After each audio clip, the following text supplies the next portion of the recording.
பயிற்சி சூழல்களை காலங்களை கடந்துவிட்டு ரமணான் அல்லாத மாதத்துக்கு நாம் எல்லாம் வந்து அமர்ந்து இருக்கிறோம். பொதுவாக இந்த மார்க்கத்தை பின்பற்றக்கூடிய நம் அனைவருக்கும் இது ஒரு அருட்கொடை என்று இந்த மார்க்கம் நமக்கு தெளிவுபடுத்துகிறது. இந்த உலகத்தில் வாழக்கூடிய மனிதர்களுக்கு இது மாதிரியான அருட்கொடைகளை எல்லோருக்கும் அல்லாஹ் வழங்கி விடுவானா என்று பார்த்தால் அப்படி யாருக்கும் வழங்க மாட்டான். பொதுவாக இந்த மார்க்கத்தை குறித்து திருமறை குர்ஆனை குறித்து அல்லாஹ் திருமறையில பேசக்கூடிய நேரத்தில் எப்படி பேசுகிறான் என்று சொன்னால், நிச்சயமாக இந்த குர்ஆன் சத்தியத்தையும் அசத்தியத்தையும் மனிதர்களாகிய உங்களுக்கு தெளிவாக பிரித்து காட்டக்கூடிய மார்க்கம் என்று சொல்லி காட்டுகிறது. திருமறை குர்ஆனை குறித்து அல்லாஹ் பேசும்போது எப்படி பேசுகிறான்? உலகத்தில் பிறந்த உலகத்தில் படைக்கப்பட்ட அத்துணை மனிதர்களுக்கும் இது ஒரு நேர்வழியாக இருக்கும். இந்த நேர்வழியை சொல்லக்கூடிய இந்த திருமறை குர்ஆன் நீங்கள் வாழக்கூடிய காலகட்டத்தில் உங்களுடைய வாழ்க்கைக்கு தேவையான சத்தியத்தையும் அசத்தியத்தையும் உங்களுக்கு தெளிவாக பிரித்து காட்டக்கூடியது என்று அல்லாஹ் பேசுகிறான். இன்னும் இதுக்கு முன்னால் இருக்கக்கூடிய வேதங்களை குறித்து அல்லாஹ் பேசக்கூடிய நேரத்தில் அல்லாஹ் எப்படி பேசுகிறான் என்று சொன்னால், உங்களுக்கு முன் சென்ற சமூகத்திற்கும் அல்லாஹ் வேதங்களை இறக்கி அருள் இருக்கிறான், அது அவர்களுக்கு நேரடி காட்டியது என்று அல்லாஹ் பேசுகிறான்.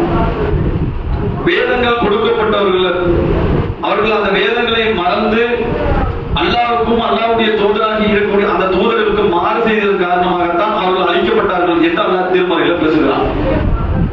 உலகத்தில் வாழக்கூடிய நேரத்தில் இந்த மார்க்கத்தை ஏற்றிருக்கக்கூடிய நாம் அல்லாஹ் நமக்கு பல்வேறு அருட்கொடைகளை வழங்கி இருப்பதாக அல்லாஹ் பேசுகிறான். உலகத்தில் நம்ம இடத்துல இருக்கக்கூடிய ஒட்டுமொத்த உடலும் நமக்கு அருட்கொடை. அந்த உடலில் இருக்கக்கூடிய தனித்தனி பார்ட்டுகளை எடுத்தாலும் அதெல்லாம் அருட்கொடை. இந்த உலகத்தில் நிம்மதியான தூக்கம் வருகிறது இல்லையா, அந்த தூக்கம் அல்லாஹ்வுடைய அருட்கொடை என்று அல்லாஹ் பேசுகிறான். நாம் உண்ணக்கூடிய உணவுகள், நாம் வாழக்கூடிய வாழ்வு, நாம் இருக்கக்கூடிய இடங்கள், நம்முடைய பிள்ளைகள், நம்முடைய பெற்றோர்கள், நம்முடைய சுற்றுச்சூழல், இப்படி நாம் உலகத்தில் வாழக்கூடிய அத்துணையும், நாம் அனுபவிக்கக்கூடிய அத்துணையும் நமக்கு அருட்கொடை என்று அல்லாஹ் பேசுகிறான். அல்லாஹ் உங்களுக்கு வழங்கிய அருட்கொடைகளை நீங்கள் எண்ணி முடியாது என்று அல்லாஹ் பேசுகிறான். அல்லாஹ் வழங்கிய அருட்கொடைகளுக்கு நீங்கள் நன்றி செலுத்துவதாக இருக்க வேண்டும். ஆனால் பெரும்பாலான மனிதர்கள் அப்படி நன்றி செலுத்துவர்களாக இல்லை, நன்றி கெட்டவர்களாக இருக்கிறார்கள் என்று அல்லாஹ் பேசுகிறான். அருட்கொடைகளை எடுத்துக்கொண்டால் அருட்கொடையை குறித்து அல்லாஹ் பல்வேறு இடங்களில் நமக்கு தெளிவுபடுத்துகிறான். பொதுவாக இந்த மார்க்கத்தும் நாம இந்த நம்முடைய வாழ்விலாக ஏற்றக்கூடிய இந்த திருமறை நமக்கு பெரும் அருட்கொடை என்று அல்லாஹ் பேசுகிறான்.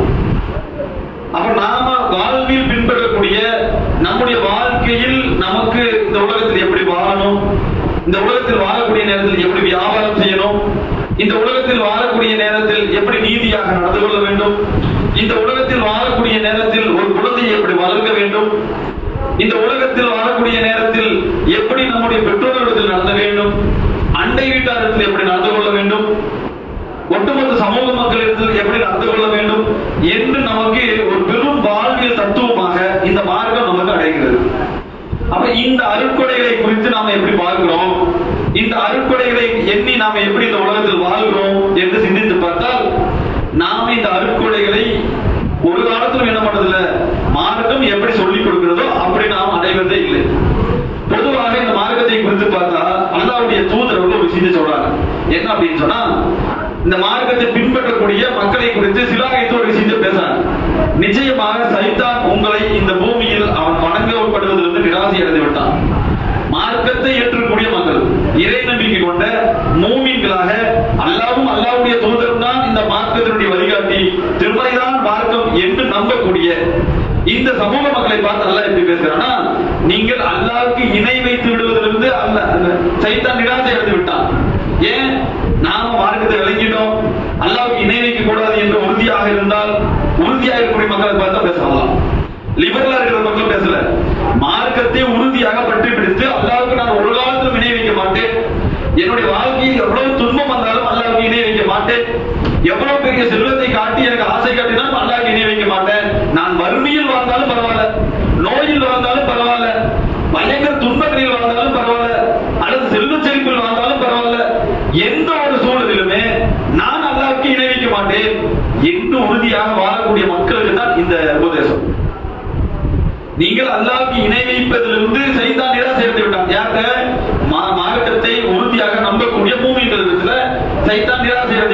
என்று அல்லாஹ் அப்படி சொல்லி சொல்லிட்டு ஒரு விஷயத்தை சொன்னாங்க, நீங்கள் எதை அற்பமாக கருதுவீர்களோ, எதையெல்லாம் நீங்கள் சாதாரணம், இதெல்லாம் அசாதாரணம், ரொம்ப சாதாரண விஷயம், இதை செஞ்சதுனால அல்லாஹ் குற்றப்படுத்தி விடுவானா என்று எதையெல்லாம் நீங்கள் அற்பமாக கருதுவீர்களோ அதுதான் அவன் மிக பெரும் திருப்தியாக இருக்கிறான்.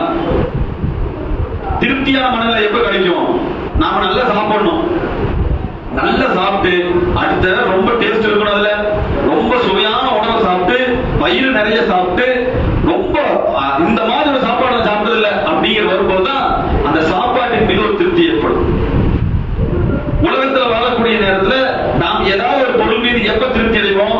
அது நாம என்ன எதிர்பார்த்தோமோ அத்தனையும் அது கொடுக்கணும். நம்முடைய உள்ளம் எதை இயங்குதோ, நம்முடைய உள்ளம் எதை வேணும்னு எதிர்பார்க்குதோ அதெல்லாம் முழுமையா ஒரு எப்ப கிடைக்குதோ அப்பதான் அது வந்து திருப்தியாகும். அப்ப சைத்தான் ஒரு இடத்துல திருப்தி ஆகணும்னா என்ன அர்த்தம்? நாம சாதாரணமா கருதுறோமே, அந்த இதெல்லாம் சாதாரணம் என்று நினைக்கிறோமே, அந்த விஷயத்தில் தான் நம்மை வழி எடுக்கிறான் என்று சொன்னால் அதில் எவ்வளவு திருப்தி அடைகிறான் என்று சொன்னால் அவன் எந்த அளவுக்கு அதுல வழி எடுப்பதற்கு அவன் அவ்வளவு ஆர்வமா இருப்பான் யோசிப்பாரு. சைத்தான் அது ரொம்ப திருப்தியான மனநிலையில் இருக்கிறான். அல்லாஹ்வுடைய தூதர் அவர்கள் சொல்லி காட்டுகிறார்கள். இன்றைக்கு யோசிச்சு பாருங்க, உலகத்துல வாழக்கூடிய நேரத்துல நாம எத்தனை விஷயங்களில் ரொம்ப சாதாரணமாக கடந்து போறோம். இந்த மார்க்கம் நமக்கு முதல்ல கற்றுக் கொடுக்கக்கூடிய ஒரே விஷயம் என்ன அப்படின்னா, இந்த மார்க்கத்திற்குள்ள வரக்கூடிய நேரத்துல இந்த மார்க்கத்தை குறித்து மார்க்கத்தை ஏற்ற உடனே அல்லாஹ்வுடைய தூதர் அவர்கள் ஒரு பாண்டை ஏற்படுத்தினா சகோதரத்துவம் தான். இந்த சகோதரத்துவத்தை நம்ம இன்னைக்கு சாதாரணமா கடந்து போறோம். நாமெல்லாம் ஒற்றுமையாக இருக்கிறோம், எல்லாம் இருக்க வேண்டும் அப்படின்னு அந்த மார்க்கம் நமக்கு கற்றுக் கொடுக்குது. இந்த மார்க்கத்தை ஏற்றுக்கொள்ளக்கூடிய ஒட்டுமொத்த மனிதர்களையும் பார்த்து அல்லாஹ் நீங்க ஒரு செங்கல், அதாவது ஒரு கட்டடம் மாதிரி இருக்கணும். அந்த கட்டடத்துல ஒரு கல்ல உருவினா கூட அந்த கட்டடம் ரொம்ப பலவீனமாயிரும். அப்ப கட்டடம் மாதிரி கட்டடம் பலவீனமான அளவுக்கு இருக பிடித்த கற்களை போல நீங்கள் ஒரு உறவை இருக்க வேண்டும் என்று மார்க்கம் எதிர்பார்க்கிறது. அப்படி இருக்கிறோமா? அப்படி சகோதரத்துவத்தை இந்த மார்க்கத்தை ஏற்றுக்கொண்ட நம்ம இடத்துல எல்லாரும் அப்படி சகோதரத்துவத்தை பேசுறோமா? அப்படி இல்லை. நாம் எப்படி இருக்கிறோம்? சகோதரத்துவ விஷயத்தை பொறுத்த வரைக்கும் ரொம்ப சாதாரணமா நம்ம எடுத்துட்டு போறோம். எந்த அளவுக்கு நாம சாதாரணமா எடுத்துட்டு போறோம் அப்படின்னு சொன்னா, இந்த சகோதரத்துவனுடைய வேல்யூ தெரியல. நாம ஒற்றுமையா இருக்கணும், நாமெல்லாம் ஒரே களத்தில் நிற்க வேண்டும். ஒருத்தவராக துன்பம் வந்தா ஒட்டுமொத்த சமூகமும் அதுக்கு பின்னாடி நிக்கணும். ஒரு சமூகத்துக்கு துன்பம் வந்தா மற்ற சமூகத்தை போல நம்ம என்ன பிரிந்து விடாமல் அங்கங்க போய் நம்ம சமூகத்துக்கான ஒற்றுமையை பலத்தை ஏற்படுத்த வேண்டும் என்று இந்த மார்க்கம் நமக்கு கட்டுறது. ரசூலா தான் முதல்ல செஞ்சாங்க. ரசூலாட்ட இருந்த பலமே அல்லாஹ்வுடைய தூதரோடு இருந்த அந்த சமூகத்தை பார்த்தால் அவ்வளவு ஒற்றுமை ஏற்படும். கஷ்டமான நேரங்களில அல்லாஹ்வுடைய தூதர்கள் ஒரு செங்கலை கட்டி கொண்டு வேலை செய்தால் அந்த சமூகம் பசியை பற்றி கவலைப்படாம, அல்லாஹ்வுடைய தூதர்கிட்ட போய் புலம்பாம, அல்லாஹ்வுடைய தூதர்கிட்ட மீது அவநம்பிக்கை கொள்ளாம, அல்லாஹ்வின் மீது அவநம்பிக்கை கொள்ளாம, அல்லாஹ்வுடைய தூதர் அவர்கள் ரொம்ப கஷ்டப்பட்டு வேலை செய்யறாங்களா, இந்த மக்கள் பின்னாடி கஷ்டப்படுறாங்க. அந்த மக்கள் ஒரு கல்லை கட்டி இருக்கக்கூடிய நேரத்துல அல்லாஹ்வுடைய தூதர்களுக்கு தன்னுடைய வயிற்றை தூக்கி காட்டுகிறார், 2 கல்லை நிறைய பசி. ஆனாலும் அந்த மக்கள் இந்த மார்க்க பணியை கைவிடாமல் செய்து கொண்டிருந்தார்கள். பசி அவங்களை தடுக்கல, வறுமை அவங்களை தடுக்கல. வறுமை அவர்களை ஆட்கொண்டாலும் அல்லாஹ்வுடைய தூதர் மீதும் அல்லாஹ்வின் மீதும் அவநம்பிக்கை கொள்ளாத சூழலில் அதை ஏற்படுத்துச்சு. அல்லாஹ்வுடைய தூதர் அவர்கள் இந்த மார்க்கத்தை பிரச்சாரம் செய்வதற்கு முன்னாலேயே சகோதரத்துவம் தான் மதீனா மண்ணில வந்து அல்லாஹ்வுடைய தூதருக்கு மிகப்பெரிய சாம்ராஜ்யத்தை உருவாக்கி இருந்தது. அப்ப அவ்வளவு பெரிய சாம்ராஜ்யமும் அவ்வளவு பெரிய உதவியும் எங்க இருந்ததுன்னா சகோதரத்துவத்தை கட்டமைத்ததற்கு காரணமாகத்தான் இந்த மார்க்கம் பெரிய அளவில் மேலோங்கி நின்றுச்சு. இந்த மார்க்கத்துல சகோதரத்துவத்தை பொறுத்த வரைக்கும் எந்த அளவுக்கு முக்கியம் பாருங்க. உலகத்துல நம்ம பார்க்கிறோம், மறுமையில எவ்வளவு பெரிய முக்கியம் யோசிச்சு பார்க்கணும். அல்லாஹ்வுடைய தூதர் அவர்கள் இறுதி ஹஜ்ஜில் ஒரு விஷயத்தை பேசுறாங்க. பேசும்போது என்ன பண்ணாங்க அப்படின்னா, இது எந்த மாதம், இது எந்த நாள் என்று அல்லாஹ்வுடைய தூதர் கேட்ட கேள்வி நம்ம எல்லாருக்கும் அந்த ஹதீஸ் நல்லா ஞாபகம் இருக்கு.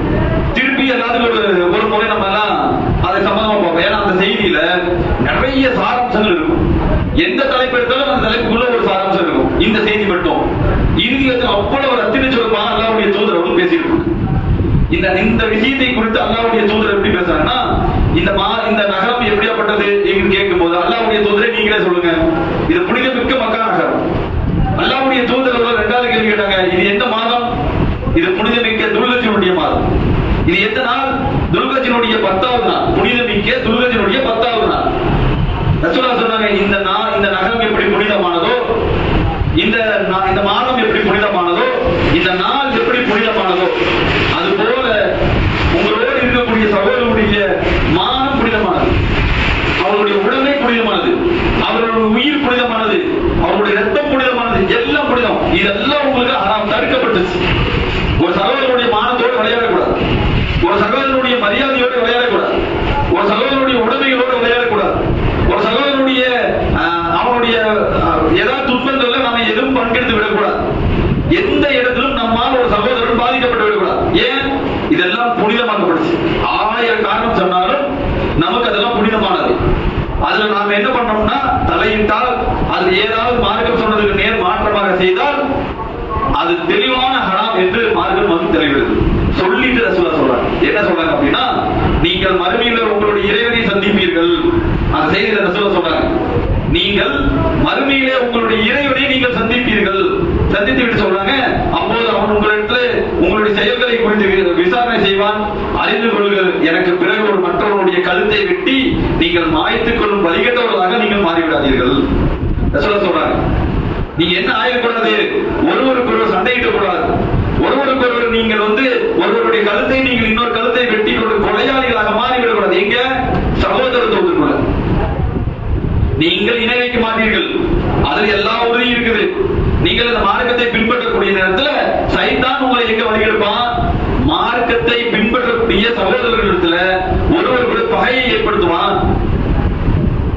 அந்த பகையின் காரணமாக நீங்கள் ஒருவரை ஒருவர் நீங்கள் தலையை வெட்டி மாய்த்துக் கொள்ளாதீர்கள், அது பெரும் பாவம் என்று அல்லாஹ்வுடைய தூதர் சொன்னார். இந்த செய்தி நமக்கு தான். இந்த செய்தி நிறைய சாரத்தை பார்த்திருப்போம்.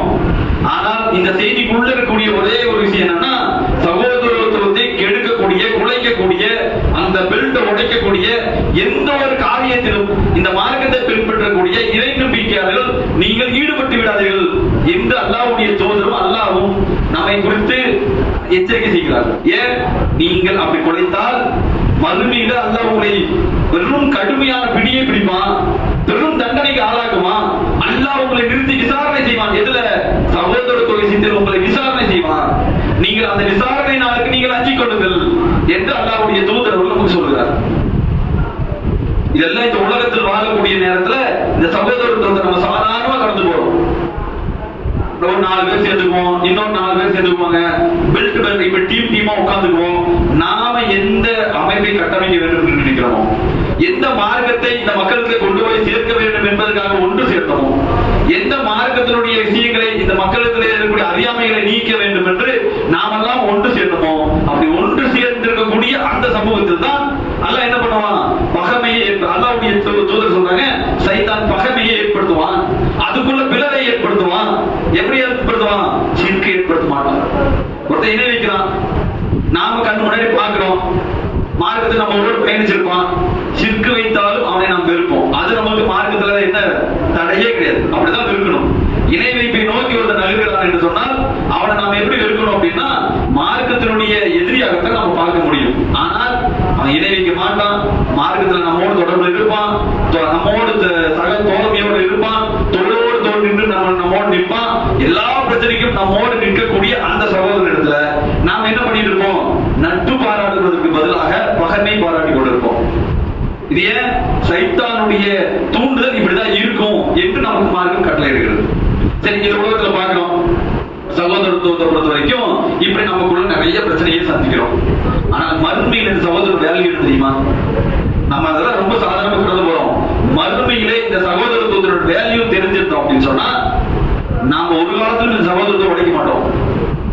அல்லாஹ்வுடைய தூதர் சொல்றாங்க, மறுமை நாள்ல மூமின்கள் என்ன பண்ணுவாங்கன்னா, நரகத்தினருக்கு மேல இருக்கக்கூடிய அந்த பாலத்தை கடந்துதான் சொர்க்கத்துக்குள்ள போவாங்க. ரசூலுல்லாஹ் சொல்றாங்க, இந்த செய்தியை நல்லா கேட்டுங்க. ஒரு மூமின் இறை நம்பிக்கையாளனால சொர்க்கத்துக்கு போவதாக இருந்தால் நரகத்தின் மீது போடப்பட்டிருக்கூடிய அந்த பாலத்தை கடந்துதான் நரகத்தை பார்ப்போம். அந்த பாலத்தை எப்படி கடப்போம்? மின்னல் வேகத்துல கடப்போம். ரொம்ப எவ்வளவு மின்னல் மாதிரி ஸ்பீடா ஒரு ஆள் போயிடுவார், ஓடக்கூடிய குதிரை மாதிரி ஒரு ஆள் போவார், வேகமாக ஓடுவார்கள், நடந்து போவார்கள். இப்படி பல்வேறு வகையில அந்த பாலத்தை நாம கடந்துதான் சொர்க்கத்துக்குள்ள போவோம். இறுதி நேரத்துல ரொம்பவும் பாவம் செய்த மனிதர்கள் எல்லாம் அந்த கொக்கியில ஈடுபட்டு பெரும் காயங்கள் தடைகளுக்கு பின்னால் தத்தி தவறி இழுத்து போய் இப்படியாவது அந்த சொர்க்கத்துக்குள்ள போயிடணும்னு சொல்லி அந்த சொர்க்கத்துக்குள்ள அந்த மனிதர்கள் போய்விடுவாரு. அப்படி போனதுமே நம்மளோடு பயணித்த சகோதரர்கள் சொர்க்கத்துக்குள்ள போனாலோ அல்லது அல்லாஹ்வுடைய நாட்டப்படி நாம அந்த சொர்க்கத்துக்குள்ள போனாலோ நம்மளுடைய மனநிலை இந்த உலகத்தில் இருக்கு மாதிரி பகமை பாராட்டாது.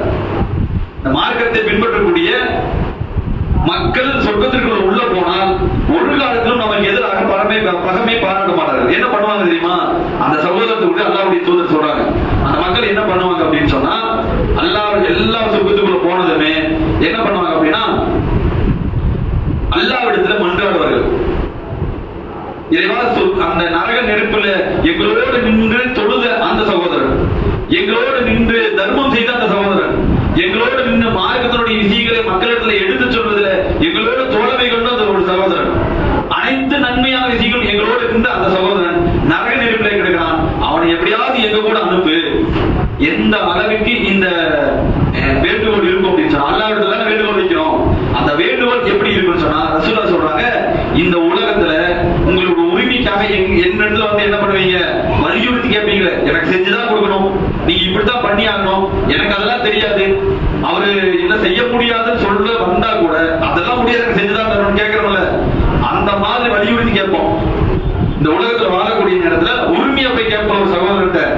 அந்த மாதிரி உரிமையை விட ரொம்ப அதிகமாக அழுத்தமாக அல்லாஹ்விடத்துல அந்த மனிதன் போராடுவான். இந்த உலகத்துல உரிமைக்காக என்னிடத்துல வந்து நிற்பீர்களே, என்னிடத்துல வந்து கேட்பீர்களே, அதை விட நீங்கள் அழுத்தமாக அல்லாஹ்விடத்திலே நீங்கள் உரிமைக்காக அந்த மக்கள் போராடுவார்கள். யார் போராடுவா?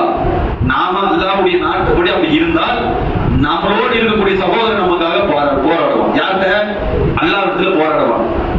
அல்லாஹ் சொல்லுவான், நீங்க அப்படி இருக்கிறீங்களா, சரி நீ உள்ள போ. உள்ள போய் ஒரு தீனார் அளவுக்கு யார் இடத்துல நன்மை இருக்குதோ, ஒரு பொற்காசு அளவுக்கு யார் இடத்துல நன்மை இருக்கிறதோ அவர்களை நீங்கள் அழைத்து வாருங்கள். இந்த சொர்க்கவாசி எல்லாம் என்ன பண்ணுவாங்க அப்படின்னா, சொர்க்கத்துக்குள்ள போவோம் கிடைச்சிருச்சுன்னு ஓடுறோம். இன்னைக்கு நாம இந்த உலகத்தில் வாழக்கூடிய நேரத்துல ஏதாவது நமக்கு ஒரு ஆதாயம் அடைந்து விட்டால் நம்மளோட சகோதரனை கவலைப்பட மாட்டோம், நம்மளோட கஷ்டத்துல இருக்கிறவனை கவலைப்பட மாட்டோம், நம்மளுடைய குடும்பத்தாரை பற்றி கவலைப்பட மாட்டோம், நம்முடைய உறவுகளை பற்றி கவலைப்பட மாட்டோம், நமக்கு கிடைச்சது ஓடணும் இல்ல. அப்படி அந்த மறுமை நாள்ல சொர்க்கவாசிகள் யாரும் அப்படி ஓட மாட்டார்கள். சொர்க்கத்துக்குள்ள ஓட அதான் ஆசை. ஆனால் அந்த சொர்க்கத்துக்குள்ள ஒரு காலத்திலும் அந்த மக்கள் போக மாட்டார்கள். என்ன பண்ணுவாங்க அப்படின்னு சொன்னா, நான் என்னுடைய சகோதரனை அழைத்துக் கொண்டுதான் உள்ள போவேன். நான் என்னோடு பழகின, என்னோடு ஓதன, என்னுடைய வகுப்பில் இருந்த அந்த சகோதரி அழைத்துக் கொண்டாமல் நான் போக மாட்டேன் என்று அந்த சொர்க்கவாசிகள் அல்லாஹ்விடத்துல மன்றாடுவார்கள். அல்லாஹ் எப்படி அனுமதி அளிப்பானா, ஒரு பொற்காசு அளவுக்கு இருந்து அவங்க எல்லாம் கூட்டுவாங்க. ஃபர்ஸ்ட் உள்ள போய் வந்ததுமே அந்த பொற்காசு அளவுக்கு யார் இடத்துல எல்லாம் நன்மை இருந்ததோ அவர்கள் எல்லாம் இவர்கள் அழைத்து விட்டு வருவார்கள். வந்ததுக்கு பின்னாடி என்ன பண்ணுவாங்கன்னா, மறுபடியும் அல்லாஹ்விடத்துல மன்றாடுவார்கள், இறைவா இன்னும் என்னுடைய சகோதரர் உள்ள இருக்கிறார்கள், பொற்காசை விட ஒரு தீனாரை விட குறைவான நன்மை இருக்கக்கூடிய இன்னும் சகோதரர்கள் இருக்கிறார்கள், அவர்களையும் எங்களோடு அனுப்பு. மறுபடியும் அல்லாஹ் அனுமதி இருப்பான். அரை தீனார் அளவுக்கு யாருக்கு நன்மை இருந்தா நீ அவர்களையும் எல்லாம் அழைத்து வாங்கப்பா. மறுபடியும் இவர்கள் உள்ள போய் அவர்கள் எல்லாம் அழைத்து விட்டு வந்ததுக்கு பின்னாடி மறுபடியும் அவர்கள் என்ன பண்ணுவாங்கன்னா, இறைவா இன்னும் என்னுடைய சகோதரர் உள்ள இருக்கிறார்கள். அல்லாஹ் இறுதியாக பேசுவான், யார் இடத்துல அளவுக்கு நன்மை இருக்கிறதோ அவர்கள் எல்லாம் நீங்க அழைச்சிட்டு வந்துருங்கப்பா.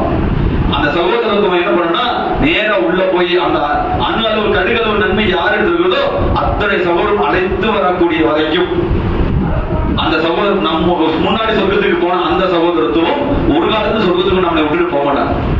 இப்ப உலகத்துல யாரையெல்லாம் வெறுக்கிறோமோ, யாரையெல்லாம் சுயநலத்துக்காக ஆதாயத்திற்காக பகமை பாராட்டுகிறோமோ அந்த சகோதரன் தான் மறுமையில நமக்காக மன்றாடுவோம். அந்த சகோதரன் நரகத்தில் இருந்தால் அந்த சகோதரருக்காக நாம மறுமையில மன்றாடுவோம். ஏன்னா அப்படி உள்ளத்தை எல்லாம் மாற்றுவோம். அப்ப சகோதரத்தோட மறுமையை யோசிச்சு பாருங்க. உலகத்துல சாதாரணமா கடந்து போறோம், உலகத்துல சாதாரணமா பகமை பாராட்டுறோம், உலகத்துல சாதாரணமா அந்த சகோதரத்தை உழைச்சுக்கிறோம், எல்லாம் நம்ம சாதாரணமா கடந்து வருமே. உலகத்தில் சைத்தானுடைய தூண்டுதலில நம்ம எல்லாம் பண்ணிடுறோம். ஆனால் மறுமையினால நம்ம என்ன பண்ண மாட்டோம் அப்படின்னு சொன்னா, ஒரு காலத்தும் இந்த காரியத்தை செய்ய மாட்டோம். அதே மாதிரி இந்த உலகத்துல பெரும் அருட்கொடை என்ன தெரியுமா? சகிப்புத்தன்மை. நம்மள்ட்ட இருக்கக்கூடிய சகிப்புத்தன்மை. இந்த சகிப்புத்தன்மை தான் இந்த சகோதரத்தை உடைக்கவும் சேர்க்கவும் ரெண்டுக்கு காரணம் சகிப்புத்தன்மை. சகிப்புத்தன்மை மீறினா சகோதரத்தை உடைஞ்சிடும். சகிப்புத்தன்மையோடு இருந்துட்டா அந்த சகோதரத்தை உடையாது.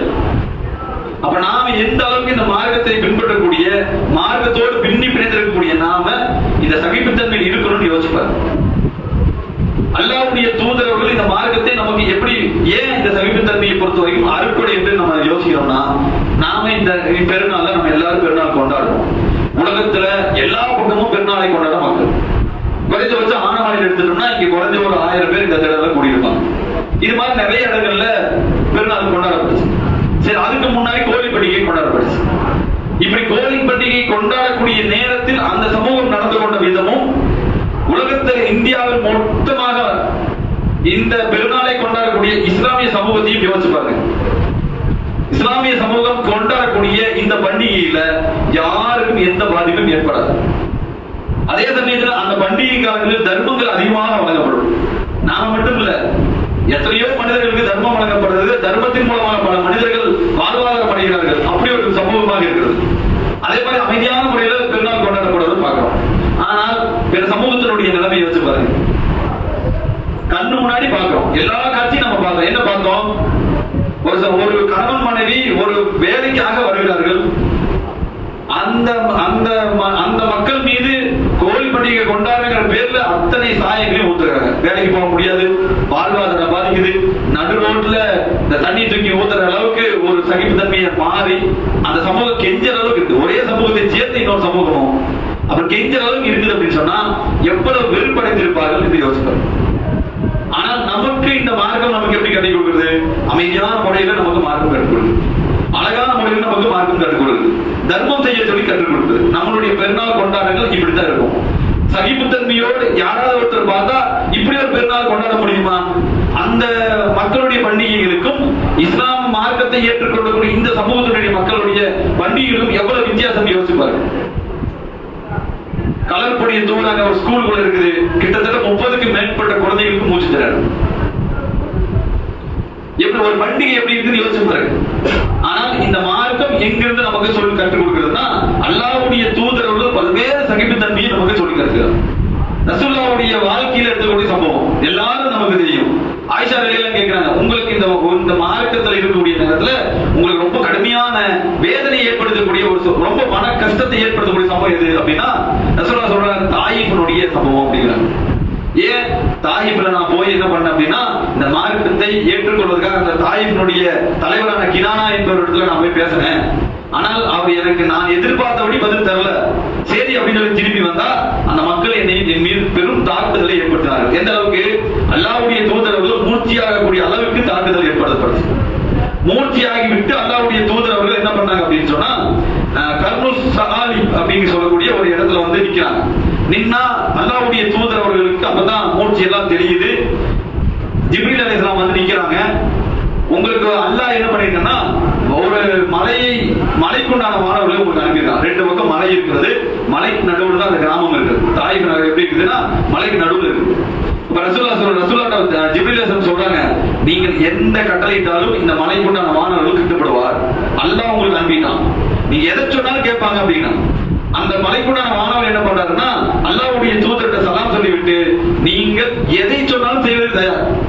இந்த நகரத்தை அழிப்பதாக இருந்தால் 2 மலை தூக்கி உள்ள தூக்கி போட்டு இந்த நகரத்தை அழிச்சிடறான். எல்லாரும் ரெடிங்கிறாங்க.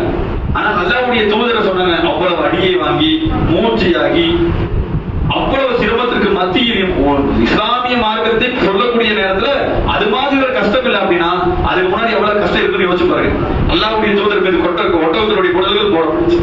அல்லாஹ்வுடைய தூதரையும் அபூபக்கர் அடி சரியான அடி அடிக்கப்படுச்சு. அது மாதிரி பல்வேறு கொலை செய்யக்கூடிய அளவுக்கு, நாட்டை விட்டு வெளியேறக்கூடிய அளவுக்கு பல்வேறு துன்பங்கள் அல்லாஹ்வுடைய தூதருக்கு நடந்திருக்குது. அந்த துன்பம் எல்லாம் சாதாரணம், இதுதான் பெரிய துன்பம் என்று சொல்லக்கூடிய அளவுக்கு இருக்குதுன்னா தாயிஃபினுடைய சம்பவத்தை யோசிப்பாரு. ஆனால் அல்லாஹ்வுடைய தூதர் என்ன சொல்றாங்கன்னா, இவர்களை நீங்கள் அழிக்க வேண்டாம், இவர் சந்ததியினர் இந்த மார்க்கத்தை ஏற்றுக்கொள்ளக்கூடும். இணை வைப்பு இல்லாம அல்லாஹ்வை தூய்மையான முறையில் வணங்குவதற்கு இவர்கள் சந்ததியினர் வருவார்கள், அதனால இவர்கள் அழிக்க வேண்டாம்னு சொன்னாங்க அல்லாஹ். அது மாதிரி சஹாபாக்களுடைய வாழ்க்கையில எடுத்தா அவ்வளவு சகிப்புத்தன்மை பார்க்க முடியும். அவ்வளவு அடி, அவ்வளவு கொடுமை, அவ்வளவு கஷ்டம். சுமையர் ரலியல்லாஹு வாழ்க்கையை எடுத்தால், பிலால் ரலியல்லாஹு வாழ்க்கையை எடுத்தால், அம்மார் பின் யாசிருடைய வாழ்க்கையை எடுத்தால், இப்படி பல்வேறு சஹாபாக்களுடைய வாழ்க்கையை எல்லாம் பெரும் சகிப்புத்தன்மைக்கு பின்னால் இருக்கக்கூடிய பெரும் தியாகங்கள் இதெல்லாம். அப்ப இந்த சகிப்புத்தன்மை என்பது பெரும் அருட்கொடையாக நமக்கு வழங்கப்பட்டிருக்கிறது. ஆனால் இந்த சகிப்புத்தன்மையில நீங்க எப்படி இருக்கிறோம்? சின்ன சின்ன விஷயங்களுக்கு சண்டை கட்டுறோம், சின்ன சின்ன விஷயங்களுக்கு கோபப்படுறோம், சின்ன சின்ன விஷயங்களுக்கு சகோதரத்துவத்தை கெடுக்கிறோம், சின்ன சின்ன விஷயங்களுக்காக ஒரு பெரும் கட்டமைப்பை உடைக்கிறோம், சின்ன சின்ன விஷயங்களுக்காக ஒட்டுமொத்தமாக விட்டுட்டு போறோம். அப்ப இதெல்லாம் எதுக்காக அப்படின்னு சொன்னா, நாங்க சாதாரணமா கடந்து போறோம். ஆனால் அது இந்த நம்ம எதையெல்லாம் சாதாரணமாக நினைக்கிறோமோ அது நம்மையும் பலிகெடுக்கும்.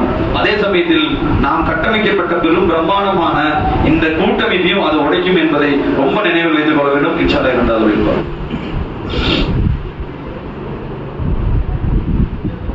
அஸ்ஸலாமு அலைக்கும் வரஹ்மத்துல்லாஹி வபரகாத்துஹு. நம்பிக்கைய சகோதரர்களே, எல்லாம் அல்லாஹ்வுடைய நல்லடியார்களே, இந்த மார்க்கத்தை நாம் எல்லாம் தெளிவாக ஏற்றுள்ளோம். பொதுவாக இந்த மார்க்கத்தினுடைய விஷயத்தில் இந்த மார்க்கத்தை பின்பற்றாத மார்க்கத்தினுடைய எதிரிகளாக இருக்கக்கூடியவர்கள் நம் மீது ஃபர்ஸ்ட் போர் தொடுப்பதாக இருந்தால் எப்படி போர் தொடுப்பாங்கன்னா ஈமான் மீது தான் போர் தொடுக்கப்படும். நம்ம மீது எதுவும் செய்ய மாட்டாங்க. முதல் தாக்குதலே எங்க இருக்கும் அப்படின்னு சொன்னா ஈமான் மீது தான் இருக்கும். பிலால் ரலியல்லாஹு அன்ஹு அவர்களே ரொம்ப கொடுமைப்படுத்தப்பட்டுச்சு, முடியல. அதுக்கு பின்னால் பேசப்பட்டது என்ன அப்படின்னு சொன்னா, அந்த ஈமானை விடுவதற்கு பேசப்பட்டது என்ன, எல்லாம் உன்னை விட்டுறோம், ஒரே ஒரு விஷயம், நீ இந்த லாத்தூசா மனாவை மட்டும் ஏத்துக்கிறேன்னு சொல்லு. ஈமானுக்கு தான் முதல் சோதனையே ஏற்படும். அதுல இல்ல அப்படின்னு சொன்னா இறுதியாக அந்த ஈமானுக்கு எப்படி சோதனை வரும்னா, ஒண்ணு கடுமையாக இதை ஏத்துக்க உன்னை விட்டுறேன் இப்படி வரும். இல்ல அப்படின்னு சொன்னா குறைஞ்சபட்சம் அப்படி சக்தி இருக்குது அப்படின்னா உங்க போது வேற ஒண்ணும் பண்ணாத, நீ ஏத்துக்காத, வணங்க வழிபாடு செய்யாத, எதுவும் பண்ணாத, ஆனா சக்தி இருக்குதுன்னு ஏத்துக்கோ அப்படின்னு சொல்லப்படும். மூன்றாவதாக ஈமான் மீது எப்படி போர் தொடுக்கப்படும்னா, உலகத்தினுடைய ஆசைகள் நம்ம மீது தோண்டப்படும். பொருளாதாரமாவோ அல்லது வேற வறுமையில் இருக்கக்கூடிய ஏதாவது ஒரு விஷயத்தின் மீது நமக்கு ஆசை ஊட்டப்படும். அப்படியாவது ஈமான்ல இருந்து நீ ஒண்ணும் பண்ணாத, இங்க இருந்துக்கோ அங்க இருந்துக்கோ, ரெண்டையும் இருந்துக்கோ, இப்படி நமக்கு போர் தொடுக்கப்படும். அப்ப அவங்களோட பிரச்சனை என்ன அப்படின்னா, இந்த மார்க்கத்தை பின்பற்றக்கூடிய மக்கள்கிட்ட ஈமானுக்கு தான் முதல் சோதனை. அது ஒண்ணு டைட்டா வரும், அது முடியல, நம்மளுடைய ஈமான் உறுதியா இருந்தா அப்ப கொஞ்சம் லிபரல் ஆகும். ஆனால் அதுவும் முடியலையா, ஏதாவது உலகத்தினுடைய ஆசைகள் நமக்கு ஊட்டப்படும். விலகலிகளுக்கு அப்படிதான் ஊட்டப்படுச்சு. என்ன, உன்னை அடிமைத்தனத்துல விடுவிக்கிறோம், நீ என்ன பண்ண அப்படின்னா இந்த அல்லாஹ்வையும் அல்லாஹ்வுடைய தூதரத்துக்கு வெளியில வந்துரு. அடிமைத்தனத்திலிருந்து வெளியே வரது அன்னைக்கு பெரிய பாக்கியம், அதெல்லாம் பெரிய வாய்ப்பு. அதெல்லாம் இன்னைக்கு 10 கோடி ரூபாய் தூக்கி நம்ம கையில கொடுத்தா எப்படி நம்மளுக்கு ஒரு பெரிய பாக்கியமோ அது மாதிரியான பாக்கியம் அடிமைத்தனத்திலிருந்து வெளியேறது. ஏன், ஒரு அடிமையாக இருந்தால் அவங்களுடைய சந்ததிகள் அடிமையிலிருந்து விடுதலை ஆகிற வரைக்கும் அடுத்தடுத்த சந்ததிகள் விடுதலை அடிமையா தான் இருப்பாங்க. அப்ப எல்லாமே எப்படி இருக்குன்னா, ஒண்ணு ஆசை வார்த்தை கொடுப்படும், ஏதாவது ஒரு வகையில் நம்ம மீது போர்க்கு தொடுக்கப்பட்டு தான் இருக்கும். இன்றைக்கு நான் வாழக்கூடிய இந்த நேரத்துல ஆரம்பம் இதுதான். இது ரொம்ப கடுமையான சூழல் எல்லாம் கிடையாது. நாம் இருக்கக்கூடிய நிலை சிஏஏ என்ஆர்சி நம்ம பெரும் போராட்டத்தை நம்ம போராடிட்டோம், அதுக்கான எதிர்ப்பையும் தெரிவிச்சிட்டோம். அதே சமயத்தில் இன்றைக்கு என்ன பண்றாங்க, நம்முடைய சொத்துக்கள் மீது கை வைக்கப்படுகிறது. இஸ்லாமிய சமூகத்தினுடைய சொத்துக்கள் மீது கை வைக்கப்படுகிறது. வக்ஃபுடைய சட்ட திருத்தம் இன்னைக்கு அதான் ஆரம்பம். ஒரு அறநிலைத்துறையை நீங்கள் எடுத்துக்கொண்டால் அதுல இஸ்லாமியர்கள் உள்ள இருக்கக்கூடாது, சட்டம் ரூல்ஸ். ஒரு கிறிஸ்தவர்கள் உள்ள இருக்கக்கூடாது. இன்னும் கூடுதலாக அவர்கள் என்ன பேசுறாங்கன்னா, இந்துக்களாக இருந்தாலும் திராவிட தீக்காவுடைய சிந்தனை, கடவுள் இல்லை, கடவுள் மறுப்பாளராக இருந்தாலும் அவங்க கூட உள்ள இருக்கக்கூடாது என்ற கோரிக்கையை நீங்க அழுத்தமாக வைத்துக் கொண்டிருக்கிறார்கள். அப்ப அந்த இடத்துல இருக்கக்கூடிய அப்படின்னா நாம யாரும் இருக்கக்கூடாது, மாற்று மதம் இருக்கக்கூடாது, மாற்று மத தலையில் இருக்க முடியாது, அங்க இருக்கக்கூடிய நிர்வாகத்துல மாற்று மதம் இருக்கக்கூடாது, யாரும் இருக்கக்கூடாது. யார் இருக்கணும், அந்தந்த சமூகத்தை சேர்ந்தவர்கள் தான் இருக்கணும். கரெக்ட், அதுதான் சரி. ஏன், அவர்கள் சிலை வழிபாடு செய்வார்கள், அதில் பெரும் ஆராதனைகள் நடக்கப்படும், அது அவர்களுடைய நம்பிக்கை. அந்த இடத்தில் நாம வேலையே கொடுத்தாலும் நம்ம போகக்கூடாது. ஆனால் அதே சமயத்துல வக்ஃபு என்று வரும்போது, இஸ்லாமிய சமூகத்தினுடைய சொத்துக்கள் என்று வரும்போது, இஸ்லாமிய சமூகத்தினுடைய நிர்வாகம் என்று வரும்போது நம்மளுடைய நிலை எப்படி இருக்குது அப்படின்னு சொன்னா, இன்றைக்கு சட்ட திருத்தம் பண்றான் இஸ்லாமிய சமூகத்தினுடைய அந்த வக்ஃபுல அதர் நான் முஸ்லீம், முஸ்லீம் அல்லாத மற்றவர்களும் நிர்வாகத்தில் கொண்டு வரப்படுகிறது. அதை தாண்டி என்ன அப்படின்னு சொன்னா, நான் இப்போ வக்ஃபுல நான் ஒரு நிர்வாகியா உள்ள வரணும் அப்படின்னு சொன்னா, நான் 5 ஆண்டுகளுக்கு மேலாக இஸ்லாமிய சமூகமாக இருக்கணும். நான் இஸ்லாத்தை ஏற்று 5 ஆண்டுகளுக்கு மேல இருக்கணும். இந்த சர்டிபிகேட் போய் நம்ம யார்கிட்ட போய் வாங்குவோம்? நான் 5 வருஷத்துக்கு மேல 10 ஆண்டுகளாக முஸ்லீமா தான் வாழ்றேன் அப்படிங்கிறது யார்கிட்ட போய் சர்டிபிகேட் வாங்க முடியும்?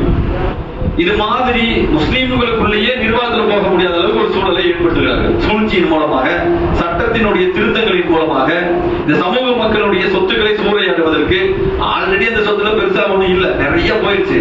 இருந்தாலும் சட்ட ரீதியாக திருடுவதற்கு என்ன வேணாலும் பண்ண முடியும்.